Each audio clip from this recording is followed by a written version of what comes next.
Yo mga boss, yan, welcome back sa ating trading YouTube channel. Syempre dito lang yan sa Expert Option. At yan, kung matatandaan nyo at sa pagkakaalam ko rin is nasa episode 16 na tayo. So yan, nasa episode 16 na tayo ngayon. At sa episode na to ating tatalakayin is tungkol sa motivation at yung mga experience natin about sa trading life natin. So hindi muna tayo magpapakita ng trade dito ngayong araw. Magkikwento lang ako ng experience ko tungkol siyempre sa trading, mga bagay-bagay na dapat natin pag-usapan, especially siyempre kapag ready na kayo mag-trade. So disclaimer lang ulit, siyempre na mabilis na ang trading ay hindi para sa lahat.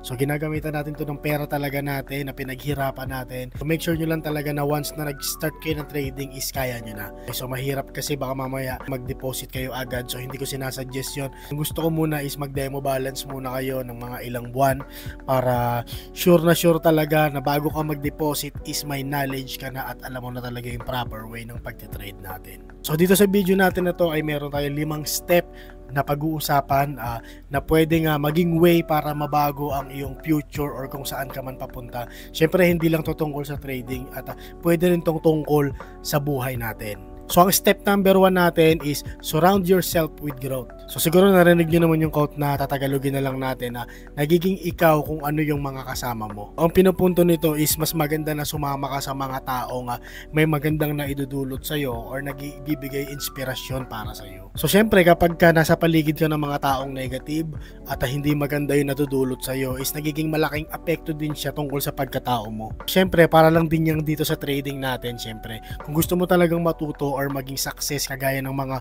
sikat na mga trader na ngayon or yung nag-earn na ng malaki is kailangan mo syempre sumali sa community nila, pag-aralan kung anong ginagawa nila step by step. Hindi ko naman sinasabi agad na magiging ganun ka, pero mas maganda kung nakapaligid ka sa mga tao na nag-iinspira sa'yo. Hindi mo naman kailangan sarilihin lahat para mag-success ka.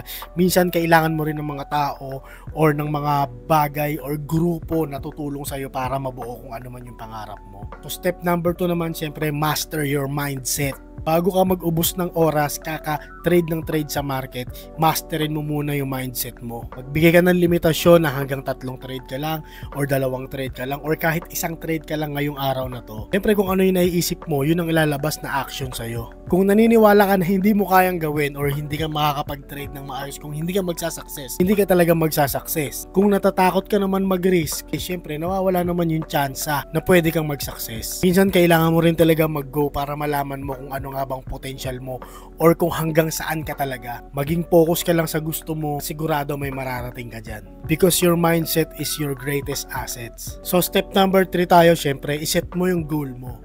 So ano nga bang gusto mong marating? Dahil syempre kung alam mo kung saan ka papunta, alam mo yung magiging limitasyon mo at kung ano yung mga kaya mong gawin. Yung iba naman talaga sa atin is pumapalpak hindi dahil wala silang talent, kundi wala silang direksyon. Kasi kung wala kang goal at di mo alam kung saan ka papunta, lalagpak ka lang talaga. So yeah, maganda tanungin mo yung sarili mo kung ano nga ba yung financial freedom. So yung tinutukoy mo ba doon is yung gusto mo makapag-travel, gusto mo nang mabayaran lahat yung utang mo or mabili yung mga gusto mo, or baka naman gusto mo lang makatulog ng mahimbing, syempre dahil alam mo meron kang mahuhugot. Maganda na isulat mo yan at gawin mo siyang parang kompas kung saan ka man papunta. So tuwing nagkakaroon ka ng doubt or nagdadalawang isip ka sa mga bagay is babasahin mo lang at titignan mo para maalala mo kung bakit ka nagsimula. So pang-apat, maging disiplinado ka. Yung success naman is hindi lang yan isang pitik binubuo yan ng pagiging consistent mo kahit sa maliit na bagay araw-araw. Syempre kapag nakadisiplina ka, gagawin mo yung mga bagay na hindi mo talaga gusto,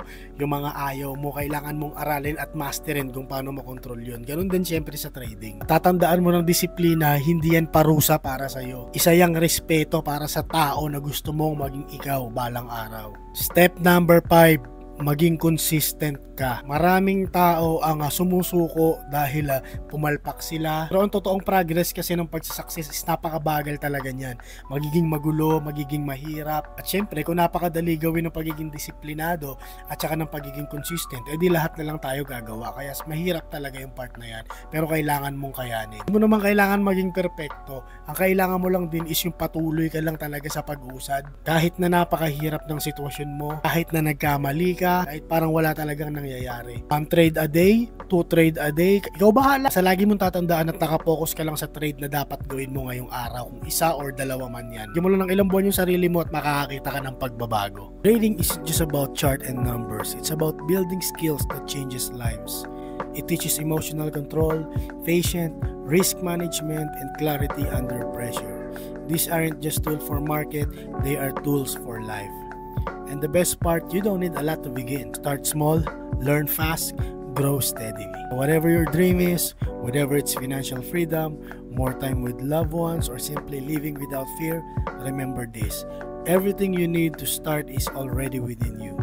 No one is handling your success, but you don't need them. All you need is to take the first step. Don't wait for the perfect time, create it. Begin it now. Learn, adapt, take action. Don't wait for the perfect time, create it. Begin now. Learn, adapt, take action. If you found value in this, hit the like button. If you are ready to take control of your future, subscribe and turn on notifications so you never miss a lesson. This is your journey and it starts right now. So ayun mga boss, yun lang yung mga gusto kong pag-usapan at sana may natutunan kayo dyan.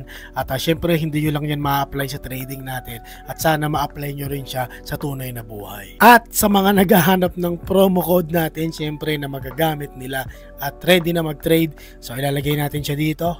Pak! Ayan. So screenshot nyo na lang yan.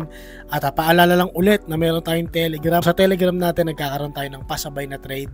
So doon pwede kayo sumabay ng trade sa akin. At ngayong araw na to naka-6 na success trade kami sa sunod-sunod na araw. So syempre congrats sa mga sumasabay. At kung gusto mo sumabay pwede naman. Click mo lang yung nasa description natin or nasa comment section at mapupunta ka sa Telegram natin. So syempre hindi ko pa rin kiniklaim doon na 100% yung success natin. Palagi sa trade meron pa rin tayo minsan talo. So yan lang muna ngayon mga boss para sa episode 16 natin. At syempre magkikita-kita pa tayo para sa episode 17 natin. Isip tayo ng mga bagong indicator na pwede nating ma-share sa inyo or in the future na pwede nyong magamit. At mag-abang lang din kayo ng announcement natin sa Telegram dahil minsan nagla-live tayo. At yan, pwede kayong sumabay ng trade sa atin habang nagla-live or pwede kayong magtanong ng kahit ano at sasagutin natin yan. So yun lang mga boss, mag-iingat kayo palagi. Maraming salamat sa oras nyo at sana may natutunan kayo. Adios!